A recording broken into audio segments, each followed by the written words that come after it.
Volufiline. Fill in.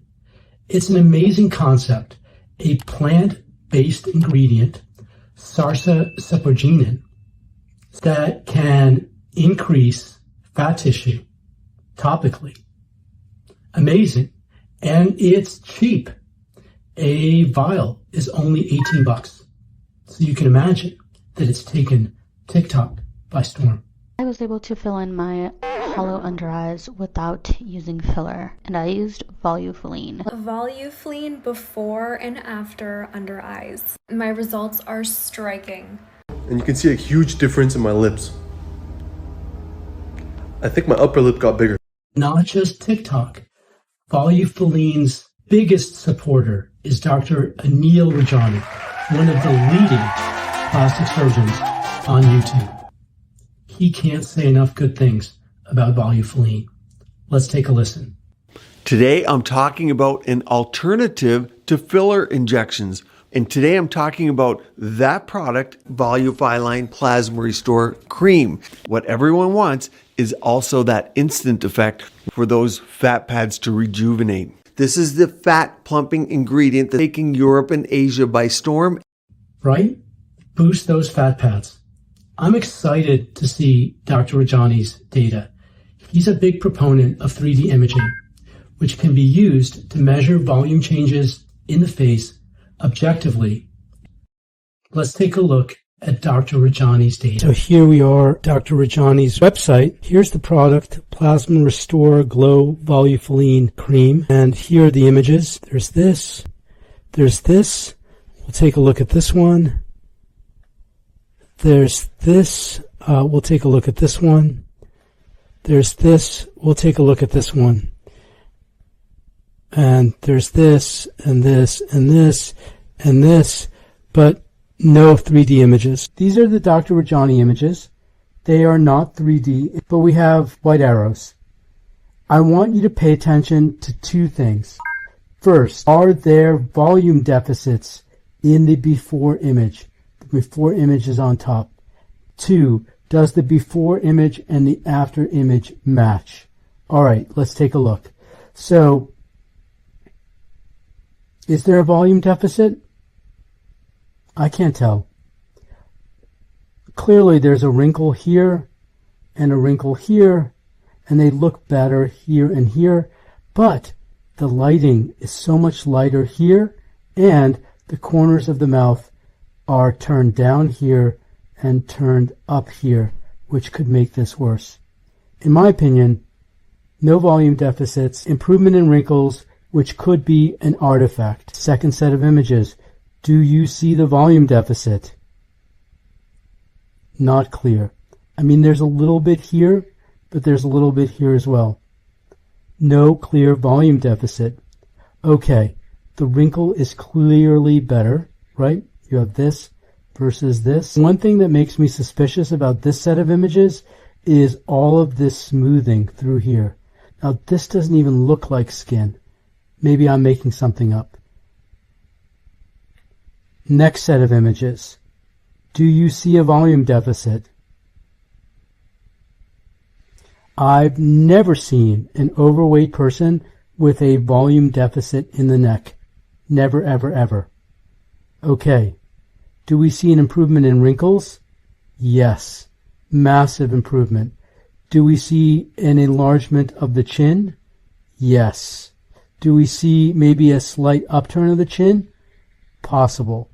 Unclear. But the bottom line, no volume deficit in the before image. Who knows for the after image? So that was disappointing. We didn't see any 3D images. We didn't even see a whole face. So we couldn't tell where there were volume deficits. All we got to see was wrinkles that seem to be improved. And the wrinkle improvements, if they are real, could have nothing to do with Volufiline. That's because Dr. Rajani's formula also includes hyaluronic acid, which can temporarily make wrinkles look better, and a form of vitamin A, retinol palmitate, which can also improve the appearance of wrinkles, but not in a way that's beneficial to the skin.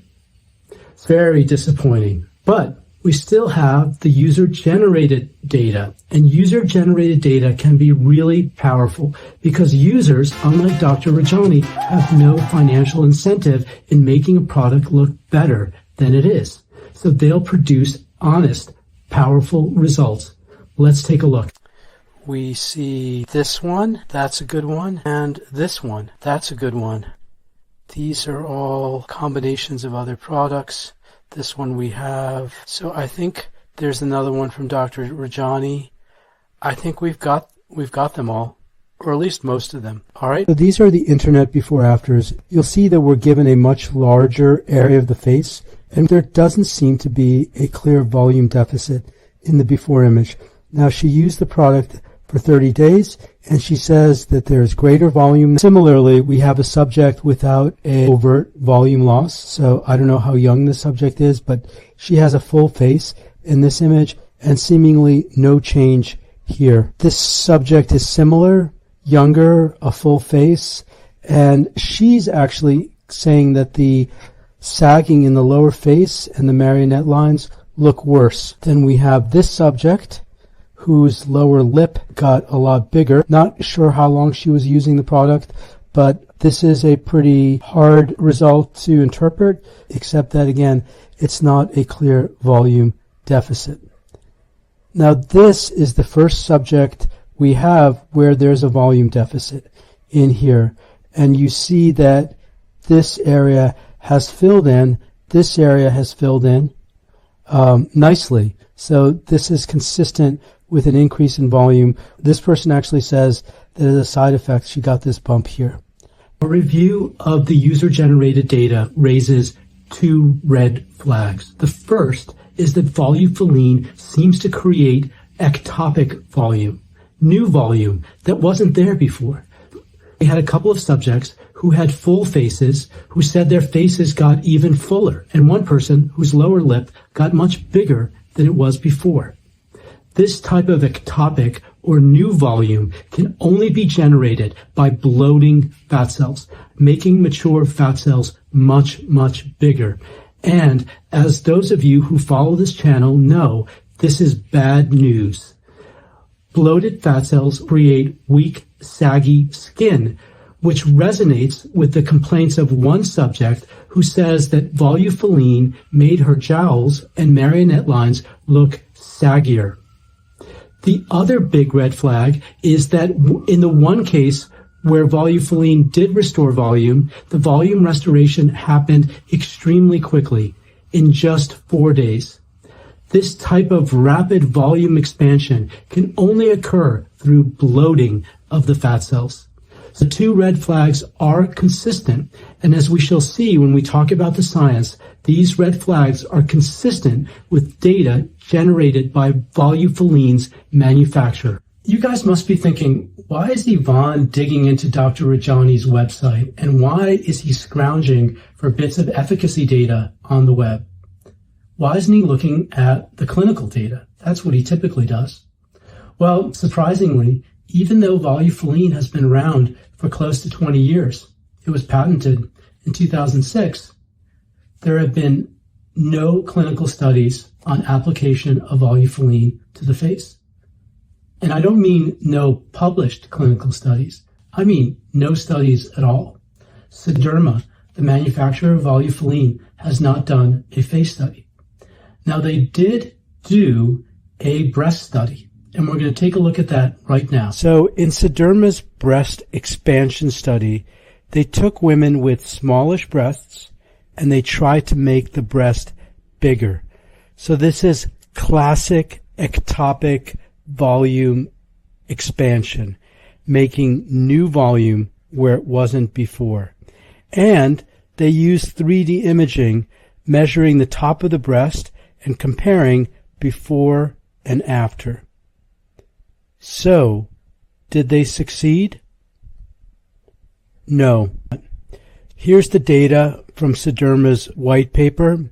They measured at 28 days and at 56 days, and they give you the volume that they were measuring at time 0, time 1, and time 2. we've put those volumes in here from this table. We just put them in here, and we see that versus baseline, Volufiline treated breasts increased by 1.4% at 28 days and by 2.2% at 56 days. Neither change was statistically significant. Then if you compare Volufiline versus placebo, they start equal. Then at 28 days, Volufiline breast is 1.5% bigger, and at 56 days, the Volufiline breast is only 1.2% bigger. So actually, the size increase declined. So the breast study was negative, right? Changes were so small that they could have occurred just by chance.